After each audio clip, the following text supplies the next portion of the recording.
GMGP, good morning, good people. Y'all could have been anywhere in the world, but y'all decided to wake up with us. You're sick. You're sick in the head. There's a lot of fantasy football shows out there, but I promise y'all, they not like us. Brock Bowers, you looked a little quicker than fast. What does that even mean? Redraft, dynasty, best ball, high stakes, we got you covered. And that's MVS and Justin Watson. With some of the dopest tools designed to help you cancel out the noise and dominate your leagues. If there's a white wide receiver named Antoine, sign me up. Maybe it's cultural. I don't know. In season or off season, rain, sleet, hail, and snow, comma, semicolon, period, next sentence. to bring you the most actionable and entertaining content on YouTube. You don't go buy the dip on the Titanic. Quarterback that you love, D-Bro. One of the best values in fantasy football. Prop bets with my man JRich. Yes! Let's go! So wipe the crust out of your eye, get you a cup of coffee. It's time to wake y'all asses up with Ray And Jay. in the morning. My God. How good is he? So Let's get it. It is Monday. Yeah, get on the screen because you didn't set it to go live on X, so get on the screen. Monday, the 16th of September, 2024. Y'all decided to wake up with Ray and Jay. Jay, you got one job.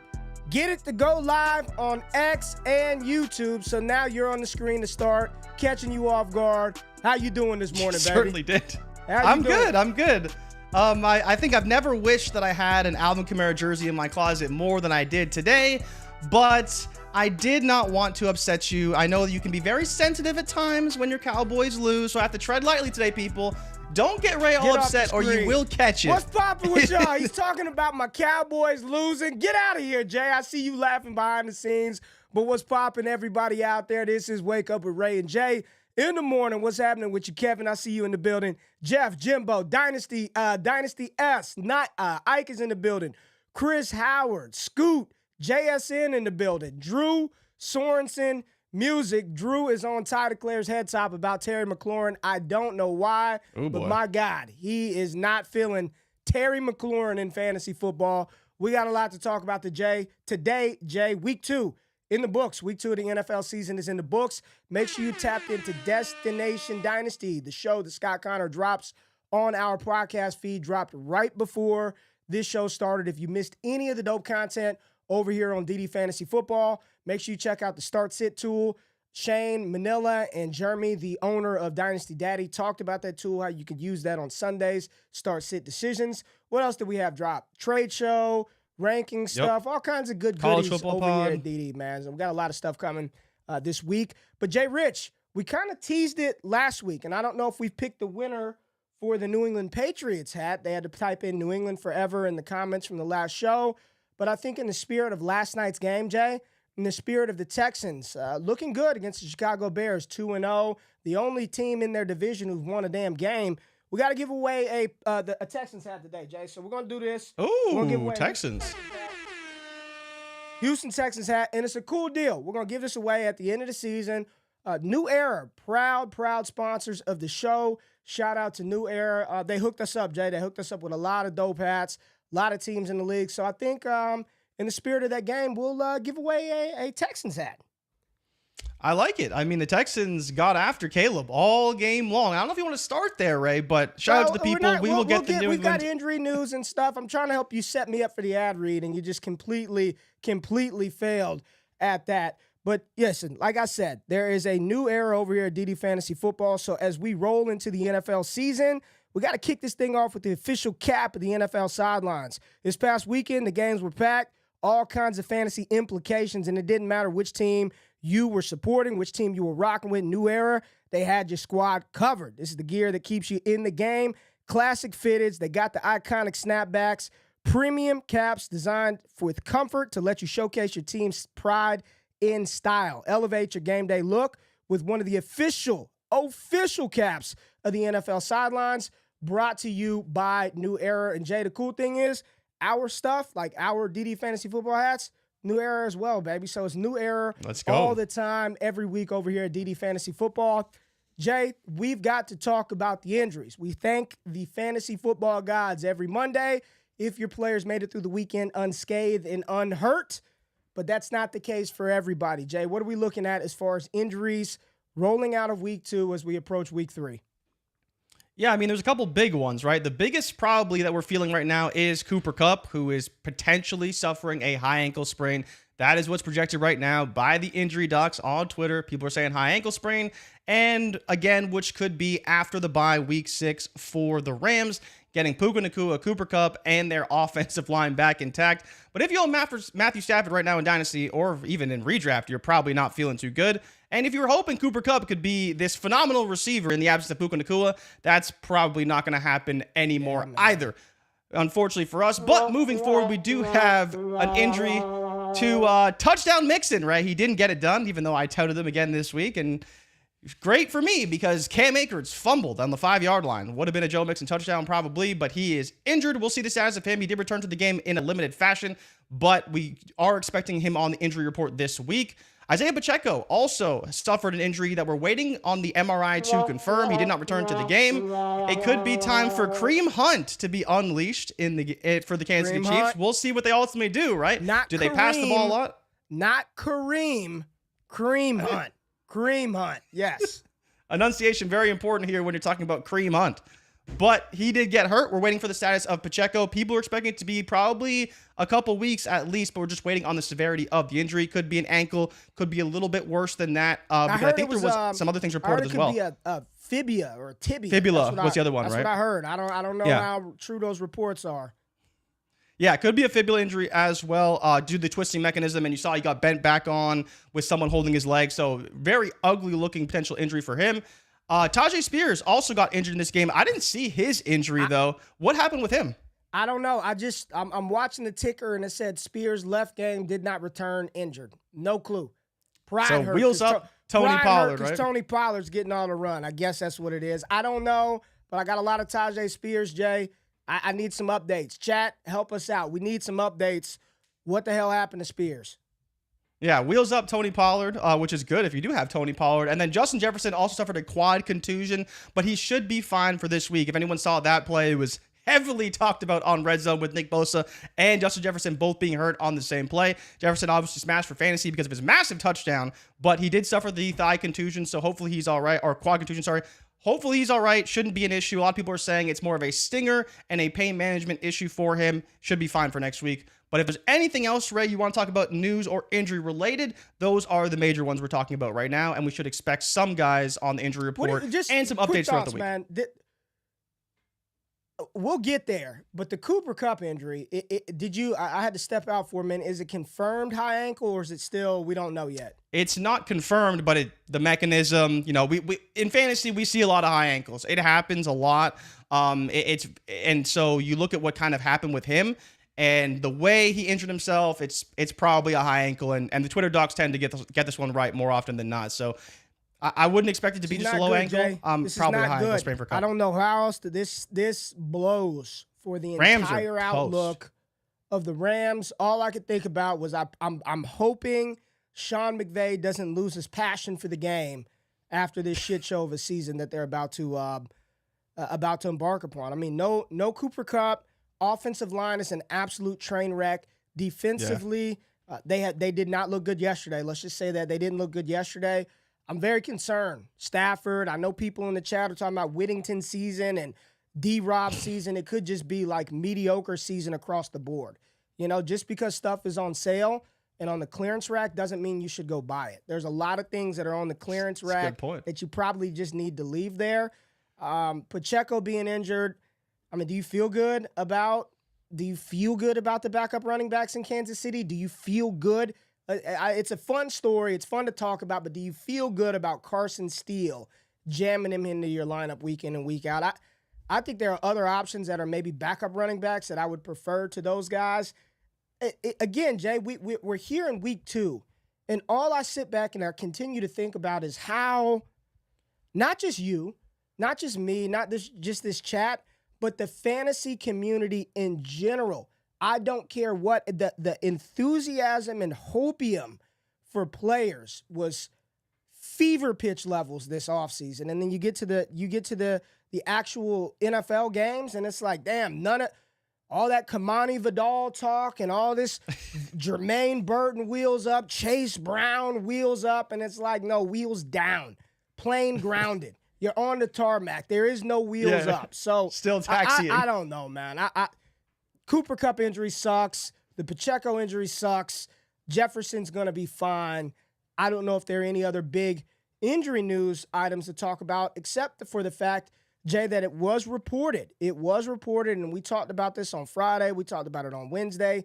It was reported that Tua Tagovailoa has zero thought process or intention to retire. So it looks like Tua is going to seek medical attention, get help, get healthy, and get back on the field. And who are we to say that he's stupid, dumb, or otherwise? All I'll say is I'm just hoping we don't see that image of him again down on the field. But Tua does plan to continue to play. So good for him. It's his decision. Yeah. We support it. And damn it, we're here to talk fantasy. It's better for our fantasy rosters if he's out there. It's better for Tyreek Hill. It's better for Jalen Waddle. We don't know when that's going to happen, if it's going to be this year, but he does not have intentions of retiring, Jay. That's about all I got from the news, man. So good for Tua that he and his family feel comfortable enough to allow him to do the thing that he was loved and born to do, which is sling a football. Yeah, I mean, that's ultimately the most important part is whatever his decision is. It's not that we want him to retire. It's that we hate to see what happens to him on the field when he gets hit in the head, because that is, even Antonio Pierce talked about it, and, he said in his presser, he would tell Tua to retire. But the bigger point that he made is, like, he played in the NFL, and, we watch the NFL every week, and I can't think of many players, if any, who have had scarier incidents on the field repeatedly. Yeah. And that's ultimately why this conversation comes up, and it has nothing to do with the player, the person, whatever. It's like you just hate to see stuff like this happen. Such a good player, good person, who truly, like you said, just wants to play football because he's really, really good at it. All right, Jay. Well, we had some rankings that we dropped. We talked about on the show on Friday. I put out some wide receiver ranks over the weekend. Hopefully, you guys got to check that out. But we had some big hits from these ranks, Jay, and we had some big misses. No bigger miss and no bigger hit than probably your call of Alvin Kamara at RB8 when all the experts had him outside the top 15. JRich, air horn. Talk about what Alvin Kamara was able to do this past Sunday against my Dallas Cowboys, Jay. I mean, what wasn't he able to do, right? 20 carries, 115, 3 touchdowns, 2 receptions, 65 yards, and another touchdown? Clint, my man. We need to get a nickname for old Clint Kubiak, because he is renaissancing this Saints offense. 91 points in the first 2 games, 4th most all time. And Ray, I don't know if you knew this. In 2009, the Saints scored 94 points the first 2 games. They won the Super Bowl, and your Cowboys did the same thing in 76. So very interesting to see what's happened, but Alvin Kamara absolutely smashed. I don't know what happened, but the Cowboys couldn't stop him on the ground, and then they couldn't stop him on the screen, and the game was over in the first half. Yeah, we'll get to that game here in a little bit, but big shout out to you. That was a massive hit. Good call. Jay, I think one of my bigger hits and bigger calls on the weekend was Chris Godwin's. Chris Godwin, I had him as my wide receiver 13 on the week. Talked about his Trinity score versus Mike Evans, and that played out. I mean, Godwin did damage in the first half, didn't do a damn thing in the second half, but he got you 7 for 117 and 1 in the first half. Chris Godwin, I think his expert consensus ranking was wide receiver 27 on the week. I had him borderline top 12, man. It was a good matchup. Came to fruition. That was a nice hit. Josh Jacobs, Jay. Where's the sounder? You know what he is? You know what he is, Jay? You know what old Jacobs is? Let me hear it. He's a bell cow. Bell cow Jacobs, baby. Bell cow Jacobs had about 52 carries, fumbled the damn ball at the goal line. It would have been a monster performance. Would have been a good week. Just hold on. You're right there. You're right there, Jacobs. Damn. Doesn't it feel like there's so many goal line fumbles right now? Like so many. Right at the goal line. I don't know, but it feels like every week we getting 2, 3, 4. Like I can't recall who it was this week. But there's a Cam Akers one in prime time. But there was multiple ones beyond the Jacob ones. It was bad, really bad. And when scoring is down and passing yards are down, came on a goal line fumble. He was another one. Scores it. It was a mess. But Chris Godwin was a good hit, and I think Jay, I'm gonna give J.K. Dobbins a good hit for me too. I had him as a borderline top 12 running back. J.K. Dobbins, blast from the pass, and it's actually a great segue of I didn't write back players of the week, Jay. I kid you not. The dude. Geno Smith Award of the week. This is the Geno Smith Award winners of the week that I did not write back. They wrote me off, but I didn't write back. JRich, what are the odds? What are the odds that in 2024 we would get the renaissance of both of these once highly touted prospects on this team with Jim Harbaugh that can't do a damn thing, that's sitting 2-0?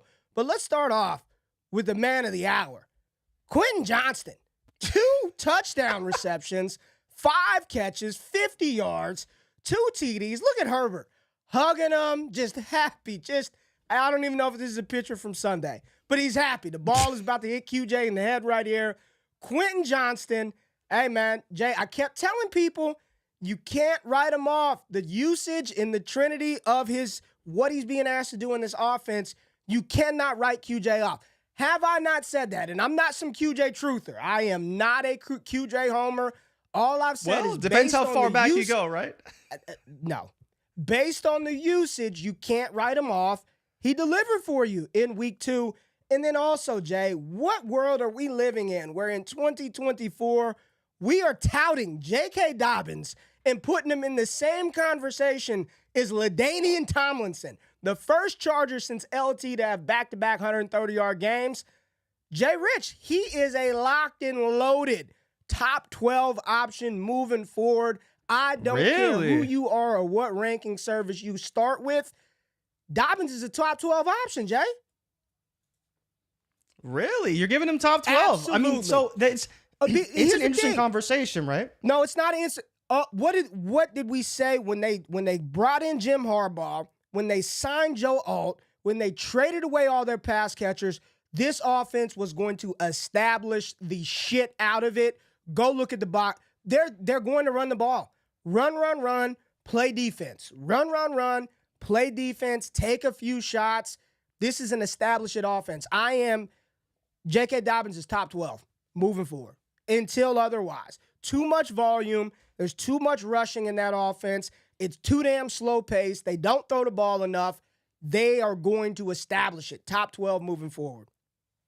Yeah, I mean, I like the call. Don't get me wrong. It's especially in this running back landscape. I mean, you look at some of these guys, and they can't even muster up 15 fantasy points half the time. But JK's been great. I think the question remains, right, is can he be this good in a negative game script? Because a lot of the guys you tout in that top 12 range can usually get it done in a semi-negative game script, unless we're talking about like Derrick Henry, basically. He's like one of the few guys that probably won't. But I think that's what I'd hope to see to kind of get that confirmation. But the bigger thing for me with this week was last week you saw limited volume. It was like 10 carries for Dobbins. This week all the way up to 17, right? And obviously broke that big play for the touchdown. So that was awesome. Like Dobbins was phenomenal. The comeback story is complete to some extent. I hope they can continue to play well. I kind of said this in the first week, and I think it's still true. I think this Chargers team is actually a good team. For fantasy, it's abysmal. It's abysmal, but they are a good team. They're just going to be really annoying for fantasy because if Gus Edwards scores that touchdown, Dobbins is good, not great, and you're going to have those weeks. But, you know, Herbert, 130 yards, like that's not going to work. The pass catchers were basically worthless. You talk about QJ, he just scored the 2 touchdowns.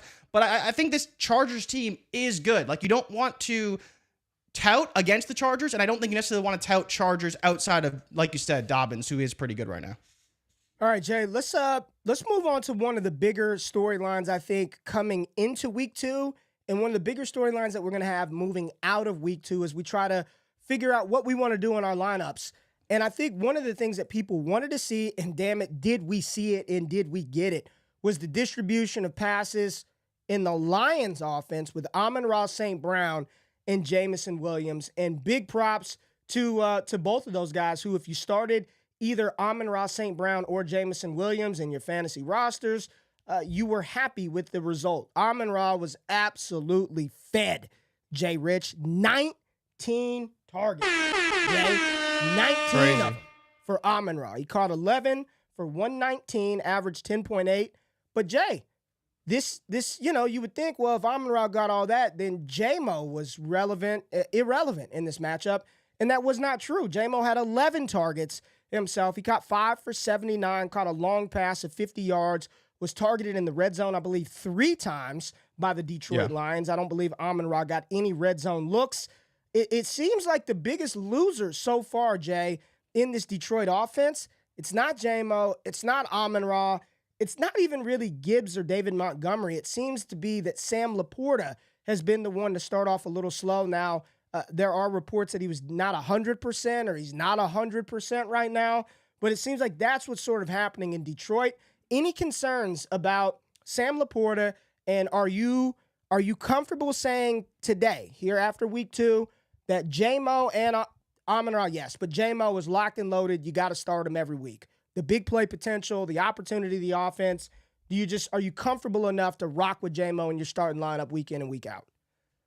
Yeah, I think I would. Depending on the format, as long as you got like 10 starters, I'd say J-Mo is definitely a guy you want to be starting, especially with the concerns over Amon-Ra's injury. Everyone's asking about Amon-Ra's injury. It's expected to be an MCL.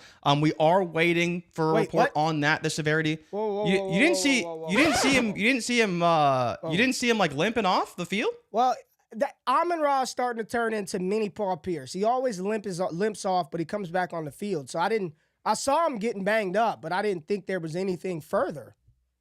Again, it's more of a speculation thing than anything else. So we don't have a confirmed report, but people are thinking it could be a bit of an MCL issue for him. But we'll see what happens. Only a contusion. Only a contusion. That's what it was just reported. Cramping, contusion for Sun God, so we're good. I'm reading the chats. We're good. Then we're good. But yeah, I'd be starting J-Mo for sure. Amon-Ra. The question, Ray, is is Sam Laporta an automatic starter, or is he kind of, in this realm of streamer territory with all the tight ends, it feels like? I think that is a bigger topic, right? It feels like all the tight ends are streamers. Here's the problem. You didn't draft Sam Laporta in round 2, round 3, round 4 to stream him. So you're kind of forced to play him. How long do you wait? That's the question, right? Who the hell else are you putting in over him? I'm not streaming Luke Schoonmaker. I'm not streaming Elijah Higgins. I'm not streaming Jordan Akins. The answer to the question is yes. You drafted him. This is what it is. You just got to hope that he gets his volume as well. But, 19 targets for Amon-Ra is insane, man. Absolutely insane. On the other side of the ball, Jay, Baker Mayfield if I told you, Jay, without looking at the game, Baker Mayfield and the Buccaneers would run for 70 yards, throw the ball 19 times and only have 1 touchdown, yet Jared Goff threw it 55 times. The Lions had 139 yards and 324 receiving yards.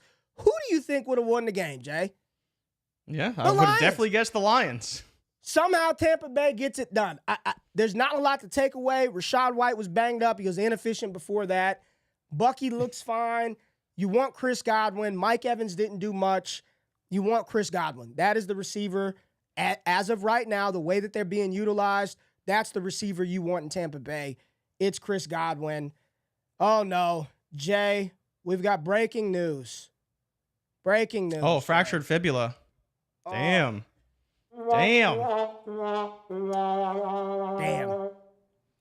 What's the time on the fibula? Fibula's got to be at least 6 weeks. Man, so for those of y'all that are not watching, news is just broken that Isaiah Pacheco, broken fibula. What is this? What does this mean? How long is it? Jay, as we were prepping for this show, man, real talk, all I'm thinking about is it's such a different NFL. I can't remember watching football long before I played fantasy. Mid-90s, early 2000s. I don't remember Adrian Peterson ever having a damn ankle sprain or Curtis Martin or Emmitt Smith being like, them dudes just played every Sunday, Jay. And now we get here and it's literally like, I'm sitting there like, why do I pain myself trying to pick all these players in fantasy football when literally we're in week 2 and half of the players you drafted are either god-awful or injured. You are truly praying every tackle that your guy that you drafted just gets up.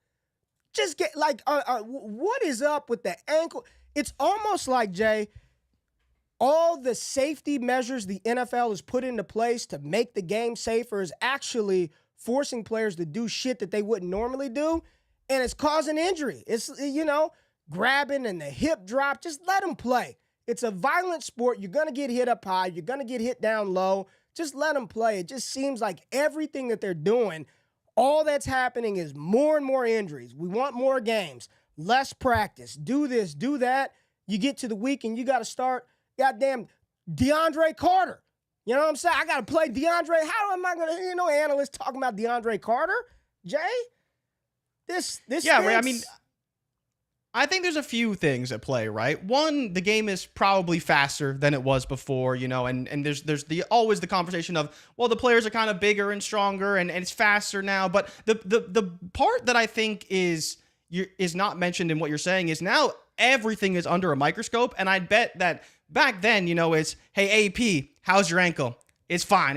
Just leave me off the report. Just leave me. Don't talk about it. Don't let the team know. Just let me play, right? They tape it up. Maybe he gets a shot or he takes a couple painkillers or whatever, so he's all right. I think that's more the thing. When you have 80 cameras in a stadium and you have the medical tent and you have concussion protocol, I just think naturally you're going to get more injuries pop up simply because they're all being reported. Everything's under a microscope. And you talk about, especially the 90s and early 2000s, I'm sure players are just playing through these injuries. They're not being reported and they don't bother because they don't want the other teams to know what the issue is. This is a big thing in hockey.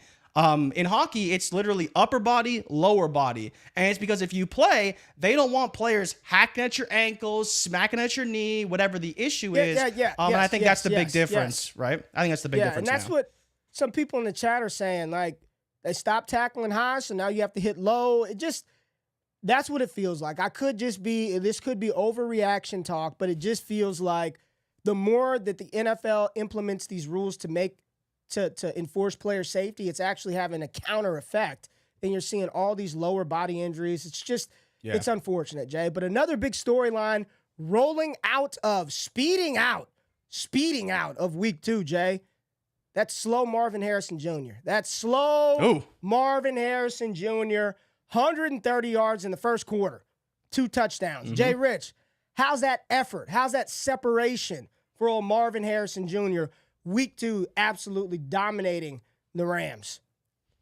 Yeah, I mean, Marv looked pretty good, right? Ray, I do want to reserve myself until I see the GPS tracking data, but I'm pretty sure I can live with 4 for 130 and 2 touchdowns. Marv was phenomenal in the game, especially against this Rams defense that I thought was going to be good. You look at last year and we really said, man, this Rams D could be bad, and they actually weren't playing so bad last year. This year, though, looks like they lost Aaron Darnold. They're losing players left and right. Their defense is horrible, and the Rams are falling apart. But Marv was disgusting in this game. And Kyler, perfect passer rating for old Kyler Murray. Didn't matter what he did. He was picture perfect. Did you see the troll job that Kyler did after the game? Yeah.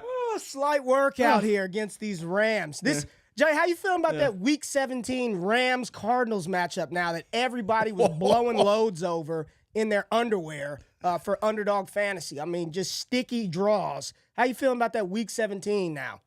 I mean, I'd be feeling pretty good if I had James Conner, Marvin Harrison Jr., and Kyler Murray right now, right? Hey, James Conner, dude, air horns, what a tank. Bell cow Conner. What a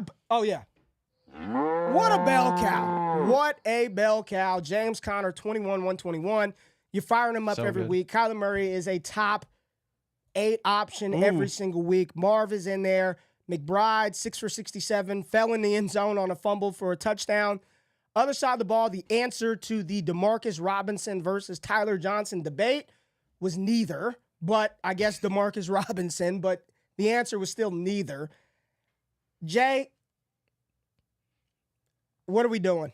I mean, with the Rams? Fade the Rams. Who do you have confidence moving forward starting? Let's not talk best ball. Best ball, you'll take whatever and pray to God, Whittington or D-Rob or Tutu or Ty. Who do you have the confidence to plug and play? Today, nobody. That's the answer right now. Nobody. You have some weeks to kind of figure it out, and maybe you want to take some shots on waivers. But Ray, if I honestly had to guess, I would probably guess DeMarcus Robinson or Tutu Atwell. Now we're actually going to get no Cup, no Puka. What does Sean do now? He's got to figure it out. But I think, week 3 will be very telling.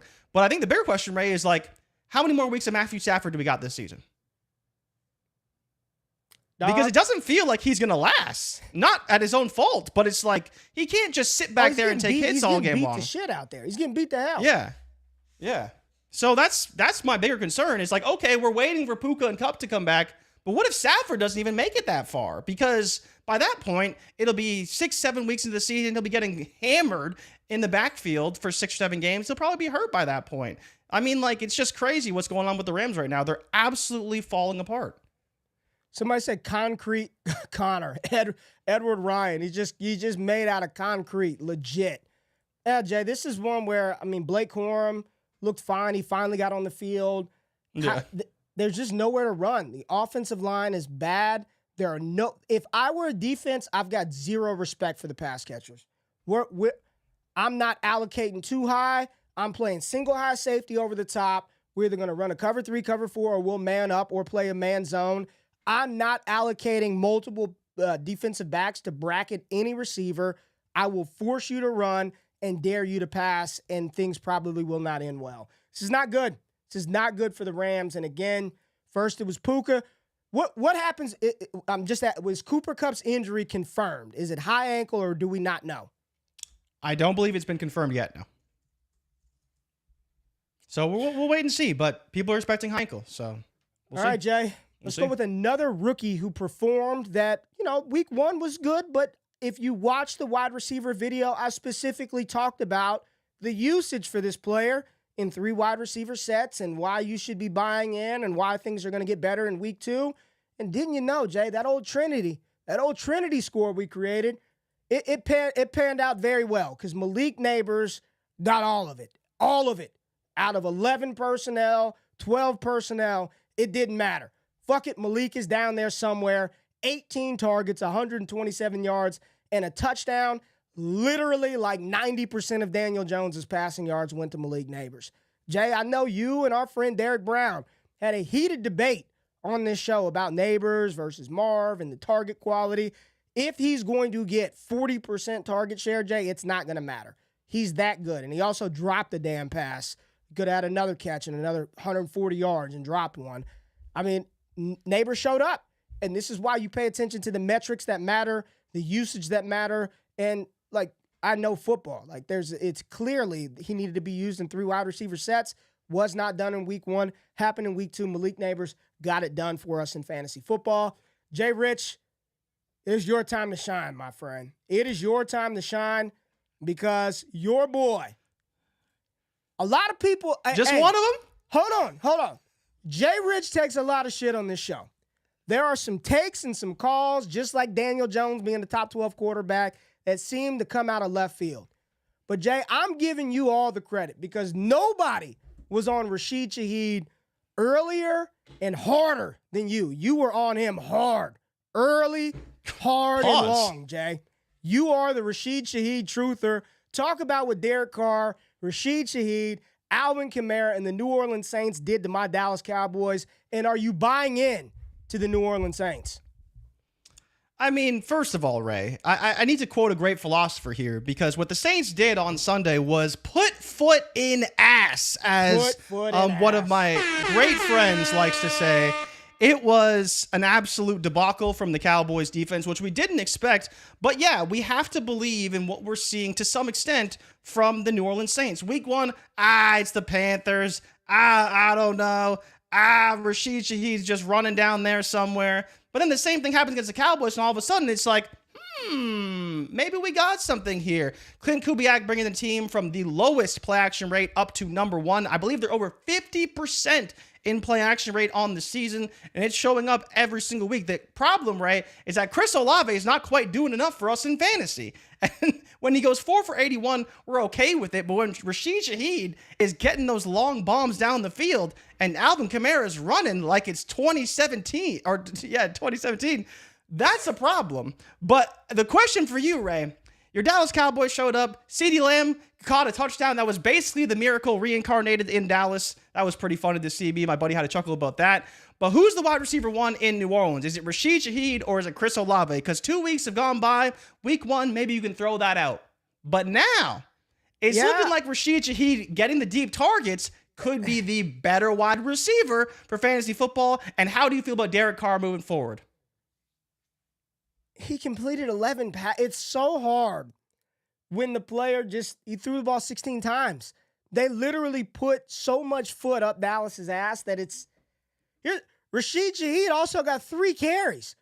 He's out there catching passes and getting sweeps. I mean, the wide receiver one, it's still Chris Olave.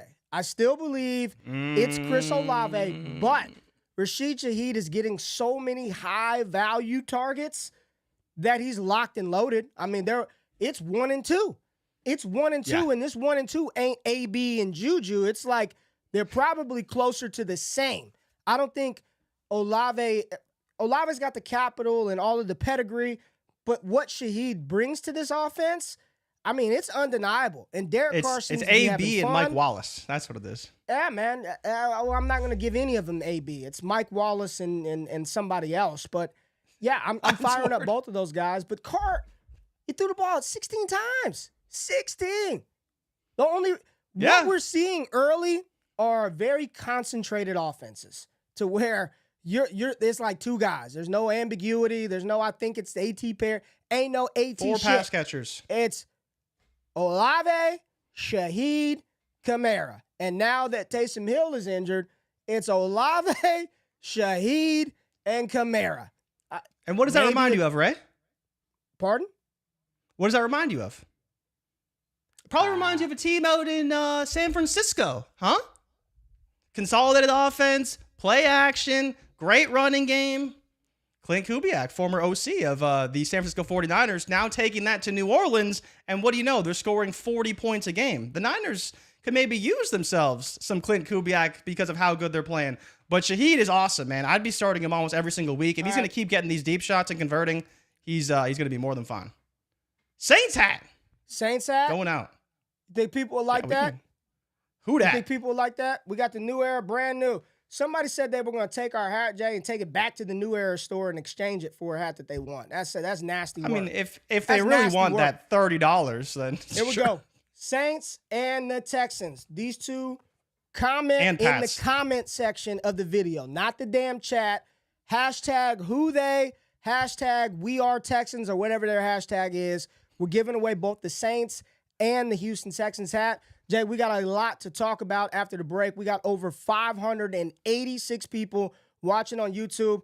Run it up. Hit the like button for us, man. Subscribe to the channel. We'll be right back after the break.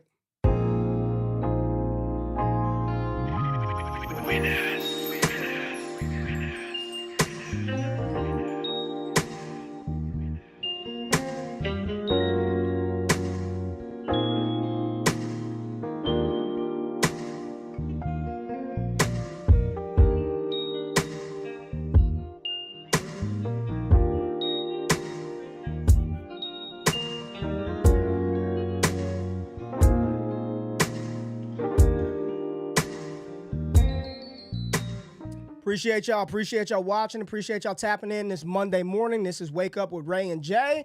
We are going through the biggest fantasy storylines over the past week. Thank y'all for liking the video. Jay, I did not talk about Dallas quickly. Big takeaways for me from the Dallas Cowboys is the running game is a no-go. Awful. They use Deuce Vaughn way too much. It's a nasty, nasty 3-man RBBC, and it ain't good. It's just not good. So Rico Dowdle, Zeke Elliott, Deuce Vaughn, all of them, 4 carries, 6 carries, 7 carries. And then you got Dak running here and there. This is not good. I do not like the ground game. Because they don't have a ground game, it is literally CeeDee Lamb or bust in this Dallas offense. They've got to find a competent number 2. I know a lot of people look at the final box score and say, oh, well, Tolbert at 82. He had one long 40-yard miraculous catch. Outside of that, we'll see what he develops into. We need Ferg back. Schoonmaker is going to be a part of the offense. But Dallas, they need weapons, man. Offensively, they don't got enough juice. They just don't. CD and Dak aren't going to get it done. Like, that's not going to get it done, Jay. So I want to have some fun out of the break. And this is a new segment, Jay. You don't even know we're going to do this. This new segment is called, Is He Cooked or Do We Let Him Cook? We need to know, are we going to let these players cook or are they cooked, Jay? We've got some good ones to talk about. Let's get into it and have some fun. I ain't gonna lie, I'm getting cooked. Let him cook now. Let him cook.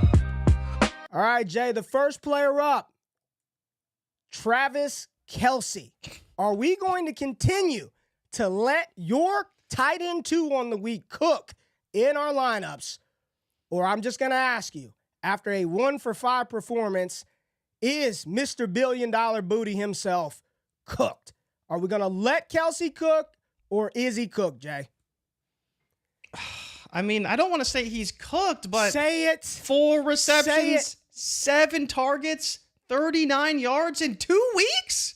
I mean, Ray, he certainly looks cooked. Like, he certainly looks cooked. And I am willing to bet that I would rather play another tight end than Kelce every single week. It's just, now at this point, you want to start him, but he's doing more harm than good. He's basically cooked. His over-under was 900. I tried to tell people I was a little concerned, but it's a slow start, and it's very concerning what we've seen from Kelce. Very concerning. Everybody in the chat said cooked. We've got Stanley's. Stanley said let him cook. Stanley said let Kelce continue to cook. Crockpot on your lineup, slow and steady. Any hope that with Isaiah Pacheco now being out, that more short passing volume has to go his way as an extension of the running game? Absolutely. And that's a great way to put it, right? We know that they can't rely on Carson Steele. Samaje Perine very new to the offense. They probably don't want him to run the ball. They probably just some dink and dunks now to move the chains a little bit. But once Pacheco comes back, then I think you're into the same scenario where you're a little concerned, but it probably won't be for a few weeks. He's probably going to be out like 6 to 8 weeks. All right, JRich, I got another one for you. And we did it last week, and I checked my comments from a video that we posted, and people said we were way too mean. It was only 1 week. Too mean on this show. Just like old Shedeur Sanders. I feel like too mean. We'll talk about him on Wednesday. But JRich, do we continue to let him cook, or already 2 games into his second season is Bryce Young cooked? Jay, I don't know if you saw this comment by Bryce Young, but apparently, Jay, and I'm just a messenger of the news. There's a picture on our screen. Bryce Young at his press conference, they asked him about his confidence. He said his confidence is placed in the Lord. What? I'm all for faith, right? I'm just reading. I'm all for faith. His confidence is in the Lord, Jay. How confident are you in Bryce Young moving forward? Here's what I'll say, Ray. I thought that Bryce Young went to Alabama. I didn't realize that he was at Clemson being coached by Dabo Swinney. You asked me the question, is Bryce Young cooked? Should we continue to let him cook? And it's a very simple answer. Has he ever cooked? Has he ever simmered? Has he ever even lit the flame, Ray? He is cooked. He is done. He's raw meat on the side of the road. He's roadkill right now. That's what Bryce Young is. He's not cooked. He's roadkill, waiting to be picked up and thrown in the trash. There's no hope for Bryce Young. Jay Peters says let him cook. It's over. Jay Peters is saying continue. Here's the thing, man. We're going to talk about this on Wednesday, Jay. This, to me, this seems like a situation where Canales did a lot of talking this offseason. A lot. And we ate it up. But if they go 0-17, I think he could be one and done. They'll be looking for a new quarterback, and God bless any one of the 25 guys that lands in Carolina. I mean, they may not win a game. They don't have Derek Brown. If you watch the game, I mean, it looks worse than last year. Jay, it looks worse than what we saw last year out in Carolina right now. I painfully watched some of that. It was everything. It was not hyped up to be and more. It's not good, Jay. I think I'm with you. I will not continue to let Bryce Young cook. I do not believe he's one of the best 32 quarterbacks in the league. I don't know what the Carolina Panthers do, but I do believe that Bryce Young is cooked. Our final one, Jay. I mean, listen. At some point, JRich, you know how the owners get the power back, Jay? You know how the owners kind of reel shit back in? It's by not giving mediocre quarterbacks the bag. It's by not paying. I am Brock Purdy fan 101, we talking Jay. about Dallas? Or? Listen, no. Listen to what I'm saying.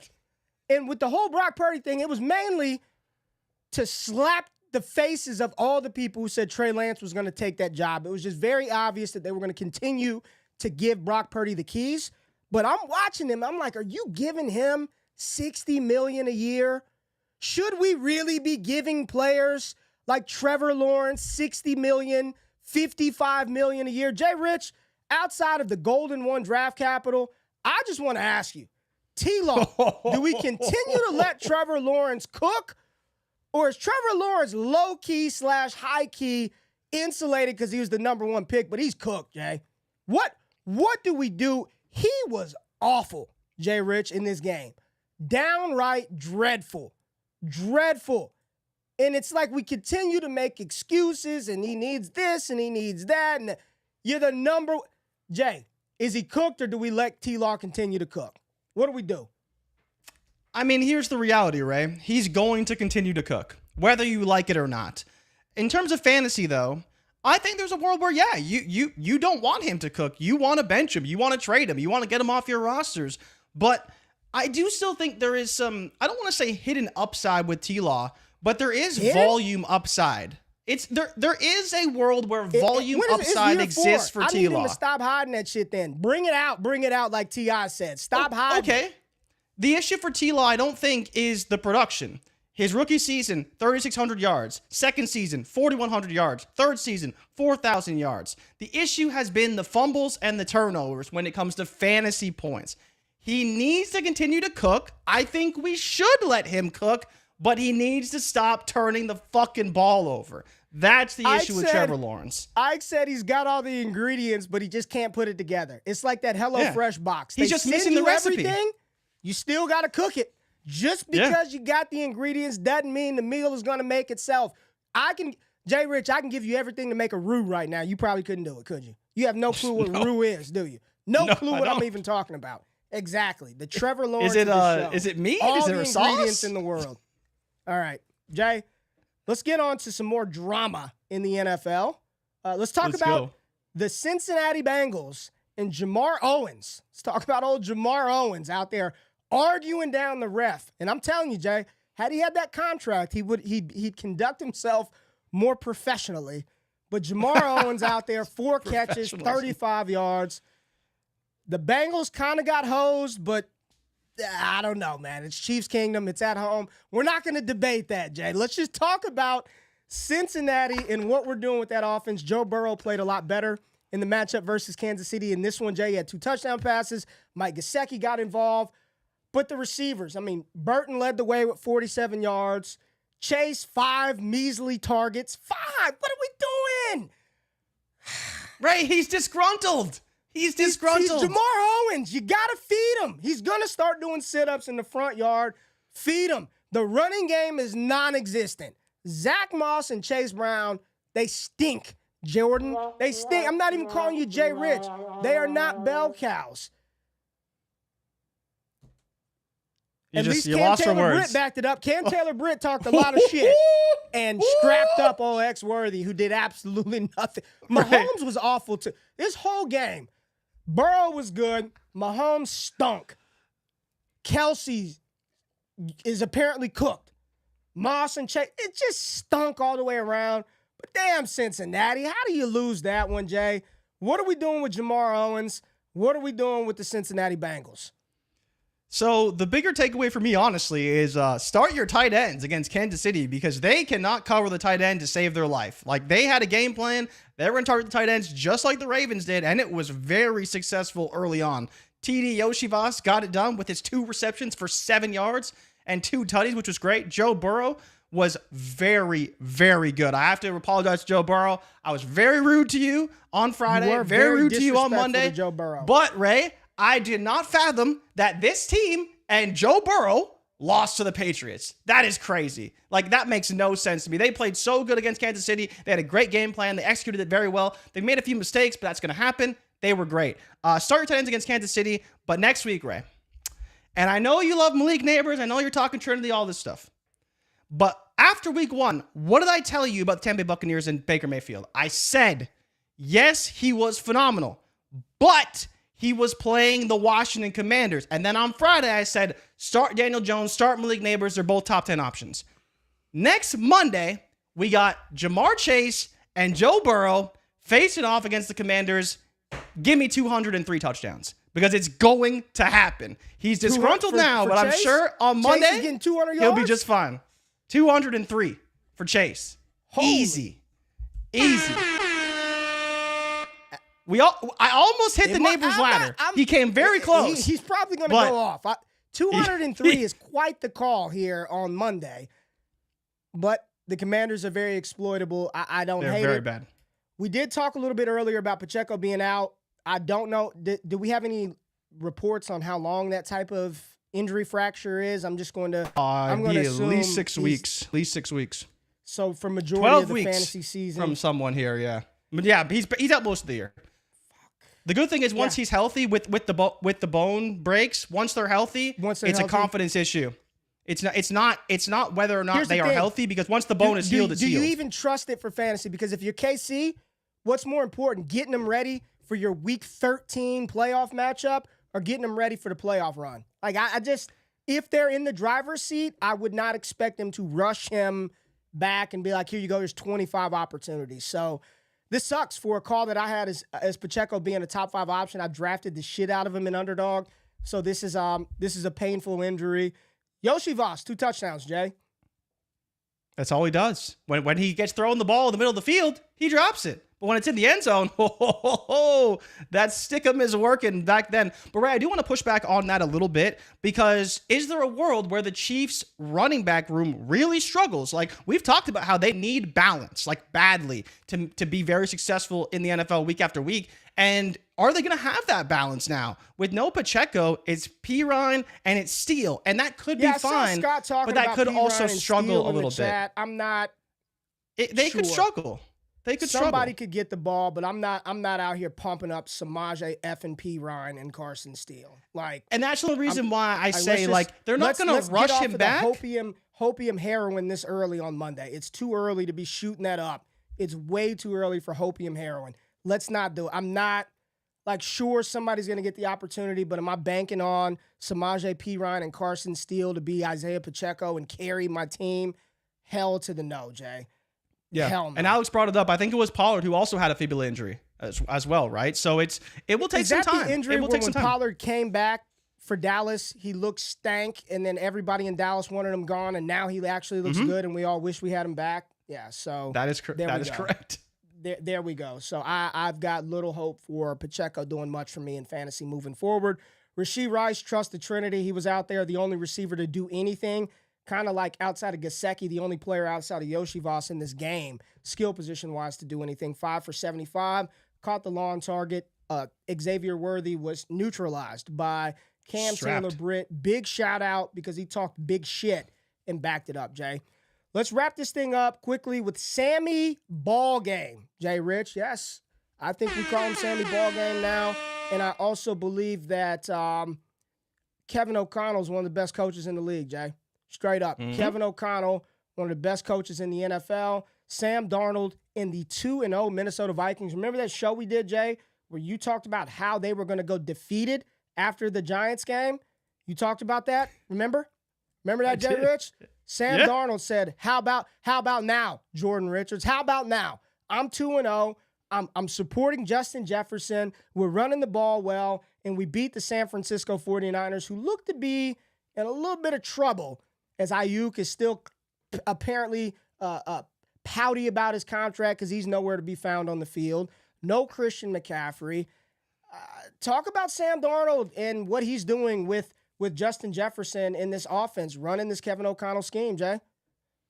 Yeah, I mean, it's very similar to what we've seen in San Francisco, right? It's a different variation because he is from the McVay tree, not the Shanahan tree, so slightly different in terms of the offense. But, I mean, we've seen this over the years. Every year it's draft Kirk Cousins, draft Justin Jefferson, draft Dalvin Cook, because it's a consolidated offense that's great for fantasy, and that has not changed in the slightest. Sam Darnold at the helm is good enough, And while it took that 97-yard bomb down to Justin Jefferson to really make that day great for both players, Sam Darnold's still been pretty good, right? It's the same argument you make for Justin Fields and why he can be good for fantasy. It's like, just don't screw up too much. Just play within the system.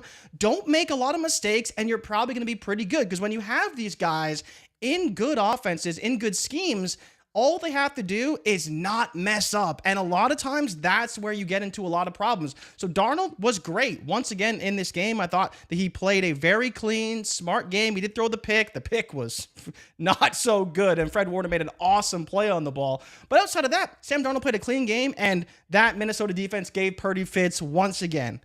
I don't know what it is about the Vikings and Brian Flores, but that defense knows how to play Brock Purdy. And if you saw the interview, I believe it was a local Minnesota news station that got the clip of it, but Brock Purdy told Brian Flores, your scheme is crazy. And he complimented him after the game, saying his scheme is crazy. So if you want to start some of your assets against Minnesota, it's looking like it's not just a Giants issue, it's the Vikings defense as a whole.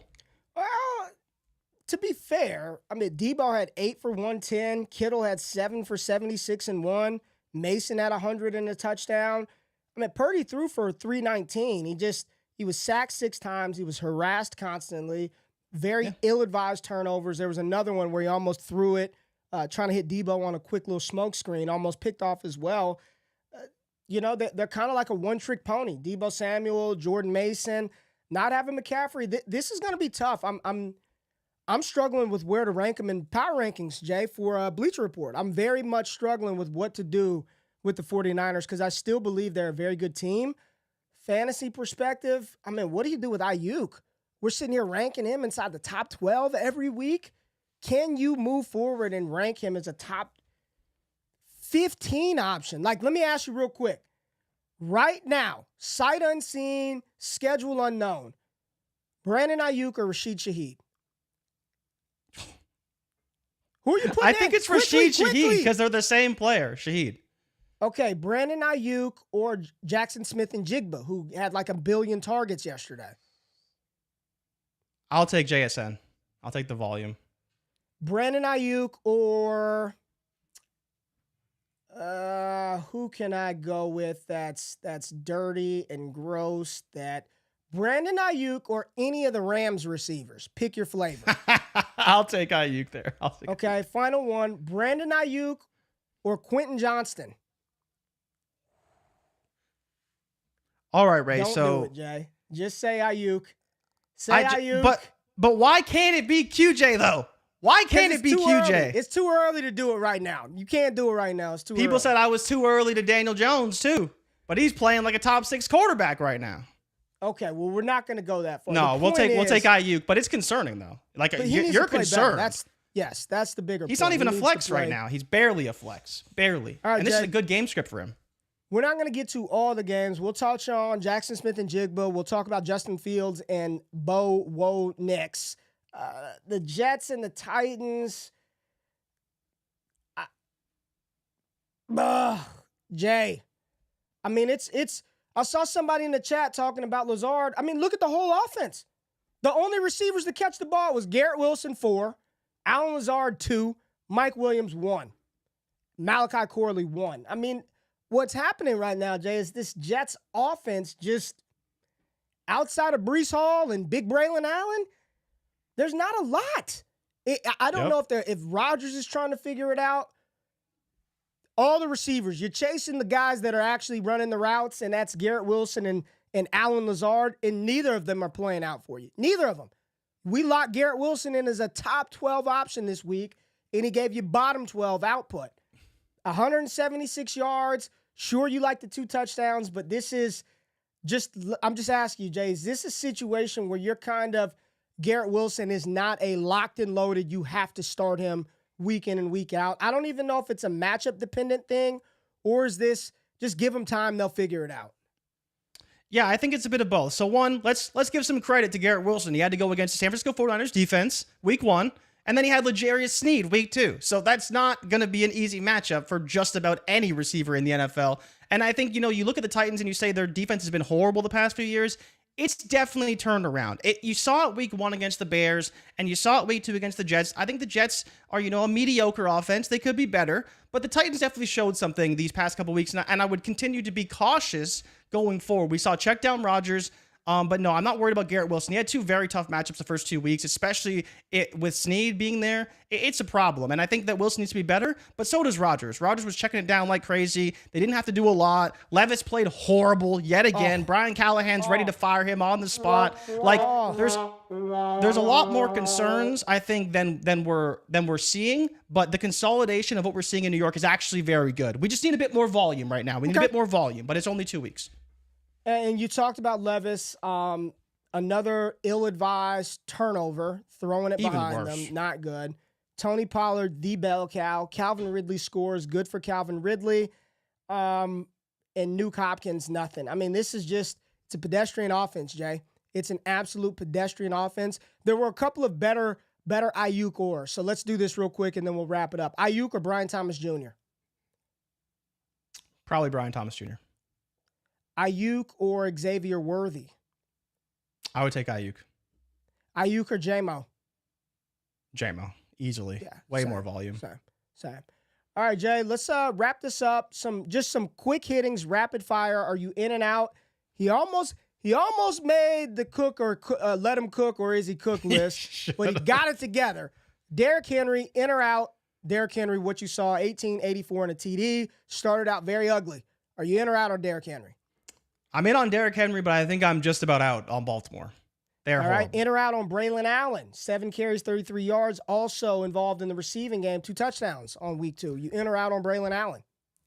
It's not nothing, but it's very annoying, is what I'll say. I'm not in because the volume is probably not going to be there, but it's not nothing, unfortunately. All right, Jay, are you in or out? We just talked about it. Garrett Wilson and Aaron Rodgers, they're off to a slow start, but are you still in on that combination? Yes. Yeah, I think they'll be fine. All right, Jay. Will Levis, are you in and out on your boy, who you said you were very excited to watch play this year? Your boy, Will Levis, after another boneheaded, brutal play, and the Titans falling to 0-2, are you in or out on Will Levis? Ray, I am very out on Will Levis. He is I was almost going to say, Carson Wentz is the Patrick Mahomes of Will Levis's. Because that's what it looks like. Every time you see Will Levis play, you're like, man, this is like the worst version of Carson Wentz imaginable. Because there's less production, there's more ridiculous plays, and it's just awful all around. The Titans are so screwed. JRich, this quarterback has his team off to a hot 1-2 start. Deshaun Watson, Jay, are you in and out? He scored a rushing touchdown, didn't do much from the air. The Jacksonville game was pathetic to watch. Are you in and out on Deshaun Watson? Fantasy. Fantasy, I'm still in. I think he can get better. He struggled, but I think he can get better. And like we see, he does have that weird rushing upside that makes him like just worth owning, like just worth it. If he didn't have that, he'd be absolutely done.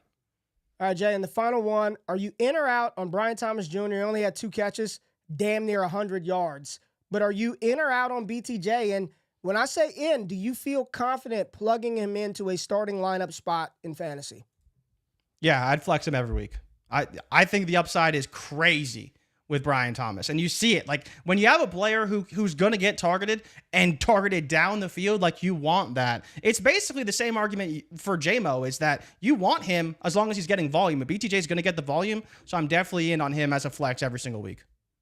All right, Jay, a couple of games we didn't talk about. Pittsburgh, Denver. We didn't get to Anthony Richardson and the Green Bay Packers, but we got a lot of time to talk about those guys on Wednesday. We shall do just that and some more bigger picture final thoughts, high-level takeaways as all the craziness and the overreaction of week 2 sort of circulates throughout the week. This week, once again, make sure you tap into Destination Dynasty. Scott Connor dropped that. The Dynasty Theory crew, every Sunday morning, they give a 90-minute start-sit show. Make sure you support those guys. John Bauer and Mitch Sorensen from Dynasty Theory, rocking with DD Fantasy Football. Jay, I think we did have a super chat, man. We haven't had one of those in a long time. Shout out to our boy Stanley, man. Much love, Stanley. Let's go. Trey Lance to the Dolphins. That was Stanley. I think we kind of talked about that a little bit on Friday, that people were saying that could potentially be an option, but who knows? Who knows? Appreciate the love, Stanley. Jay, hit the music, man. Hit the music. It's a good show. It's a good Monday. Yeah. Over 600 strong on YouTube. Strong. Cock Just strong. Like I like them. Strong. JRich, any final takeaways you want to get to the people before we get out of here? I would say the biggest thing for me is to not overreact. Passing is way down in the NFL. Shout out to Rich Rebar. He pulled the numbers, Ray, from 2017, and it is under 200 yards per team per game. So it is very low right now relative to what we've seen. So don't overreact. But those RBs, Ray, if you got a lot of RBs, you're looking pretty good for fantasy right now. So continue to roll out those RBs and fade the hell out of Malik Willis because he is not good. But he did win. Jay, I know who you don't need to fade, and we'll talk about this a little bit more on Wednesday. That boy right there. Who's that, JRich? Nico Collins. Nico Collins. Leading the league in receiving. Jay, this football thing doesn't have to be hard, Jay.